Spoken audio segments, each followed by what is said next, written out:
आज हम आपको बड़ी अच्छी कहानी सुना रहे हैं राजा नल के बारे में। आप लोगों को तो मालूम है कि राजा नल कितने सशक्त और बड़े बहादुर राजा हुए। उनके ऊपर नल पुराण बनाया गया। बताते हैं कि एक बार राजा नल अपने घोड़े को लेकर के एक बियाबान जंगल में जा रहे थे। बड़ा भयानक जंगल था और घोड़े पे बैठा हुआ राजा सब जगह देख रहे थे कि आवाज़ कहाँ से आ रही है। ऐसा लगता है कि कोई मदद के लिए बुला रहा है। आखिरकार उनकी नज़र एक पड़ी जंगल के किनारे पर, जहाँ पर आग लगी हुई थी, और एक सर्प जो था उस वृक्ष पर अपनी जान बचाने के लिए नीचे से ऊपर, ऊपर से नीचे दौड़ लगा रहा था। जो नीचे जंगल में आग थी, सर्प जा नहीं पा रहा था कहीं को। तो उसने, राजा ने जैसे ही देखा, उन्होंने घोड़े से कहा, अरे चलो इस सर्प की रक्षा करते हैं। राजा ने अपना चाबुक लिया और उस वृक्ष की ओर कर दिया। सर्प ने देखा कि जैसे ही चाबुक उधर को आया है, वैसे ही चाबुक पर बैठ करके राजा के हाथ पर पहुंच गया। घोड़े ने कहा, राजन ये सर्प आपके पास आ गया। हाँ, उन्होंने कहा कोई बात नहीं, हमने तो इसकी जान बचाई है, ऐसा कुछ नहीं है। सर्प ने जाते ही अपना काम शुरू कर दिया। एकदम राजा की कलाई पर चक्कर काट करके उसको घेरे में ले लिया और राजा से कहा कि राजन, तुमने अपना फर्ज अदा किया था, हम अपना फर्ज अदा करेंगे। मेरा काम काटने का भी है और तुम गिनती गिनो 1 से लेकर के 10 तक। मैं तुमसे कह रहा हूँ। राजा ने कहा ठीक है, मैं गिनती कर रहा हूँ।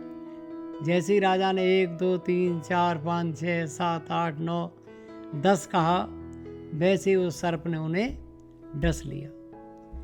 जब डस लिया तो राजा ने उससे कहा, अरे तुमने बड़ा गलत काम किया, मैंने आपकी जान बचाई तुम्हारी, और तुमने मुझे डस लिया, ये कौन सा न्याय है। उन्होंने कहा, अरे न्याय क्यों नहीं है, मेरा काम था काटने का, मैं काटता हूँ। तुम्हें क्या, मैंने सब कुछ जो मिल जाता उसे काट लेता हूँ।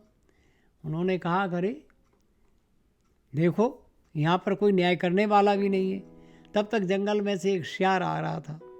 सियार ने कहा, अरे राजन, आप में और सर्प में क्या विवाद हो रहा है, ज़रा हमें समझा दीजिए आप, मैं भी तो देखूँ कि क्या विवाद है आपका। राजा ने कहा कि ऐसे ऐसे मैं इस जंगल में से होके निकल रहा था, बचाओ बचाओ की आवाज़ आ रही थी। मैं उस वृक्ष के पास गया तो मैंने देखा कि ये सर्प बड़ा परेशान था, अपनी जान बचाने के लिए ऊपर से नीचे, नीचे से ऊपर की ओर चक्कर लगा रहा था।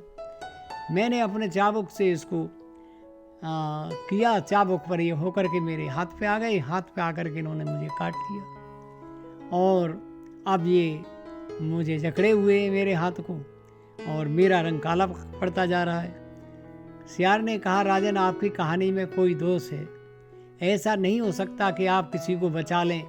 मुझे तो नहीं लग रहा है ऐसा, मुझे इसमें झूठ लग रहा है। कुछ नहीं, करके दिखाओ, कहाँ से निकाला है तुमने इसको, हमें वहीं पर ले चलो।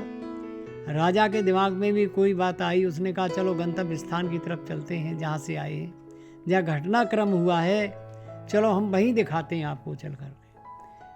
वो सियार और राजा अपना घोड़े पर बैठा हुआ सर्प के सहित जब वहाँ पहुँचा तो सर्प ने कहा, अरे सियार देख, मैं इस वृक्ष पर घूम रहा था। कि ठीक है, दिखाओ चढ़ करके कौन से कैसे घूम रहे थे। सर्प ने एकदम छलांग, पहुंच गया सर्प उस वृक्ष पर और घूमने लगा। बोले कि राजा अब अपना चाबुक करो, मैं आ जाऊं। तो सियार ने कहा, राजन अब चाबुक मत करना, ये इसको इसी पर मरने दो, इसने तुम्हारे साथ विश्वासघात किया है। एक बार आदमी का विश्वासघात कोई कर दे तो उसकी दोबारा मदद नहीं की जाती है। आप राजन हटिए वहाँ से। राजा अपना घोड़ा सहित वहाँ से हट गया।